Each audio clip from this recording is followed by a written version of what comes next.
আসসালামু আলাইকুম, সবাইকে ওয়েলকাম জানিয়ে শুরু করছি আমার প্রথম ব্লগ। টাইটেল দেখে অনেকে বুঝে গিয়েছেন আজকে ব্লগটি কি নিয়ে। ডাল রান্না করা হবে, এজন্য প্রথমে কড়াইতে দেওয়া হলো পেঁয়াজের সাথে মুরগি মরিচ দিয়ে কিছুক্ষণ নেড়েচেড়ে এটাকে কষিয়ে নিতে হবে।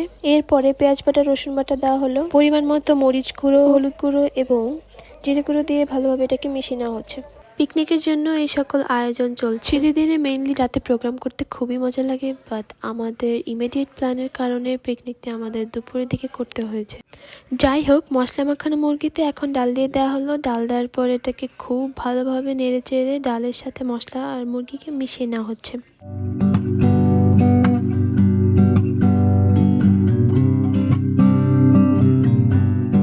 ভালোভাবে মিশিয়ে কষানো হয়ে গেলে এখন পরিমাণ মতো এখানে পানি দিয়ে দিব।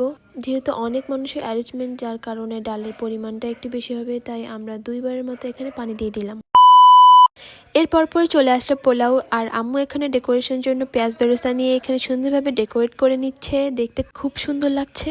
এরপর চলে আসলো ডিম ভুনা। আমার তো ডিম ভুনা খুবই পছন্দ হয়েছে। আর রোস্ট থাকবে না এটা কোনো কথা, এখানে আম্মু রোস্টটা রান্না করে নিচ্ছে। রোস্টটা অলমোস্ট রেডি। এখন একটু ভালোভাবে নেড়েচেড়ে এটাকে সার্ভিং ডিশে সুন্দর করে সাজিয়ে নেওয়া হবে।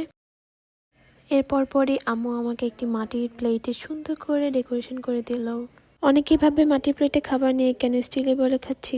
আসলে সত্যি কথা কি, প্লেটটা আমার ছিল না, অন্য কারো ছিল, তাই আমি কি চাইলে আর তার কাছ থেকে নিতে পারি। এর মতো এখান থেকে বিদায় নিলাম।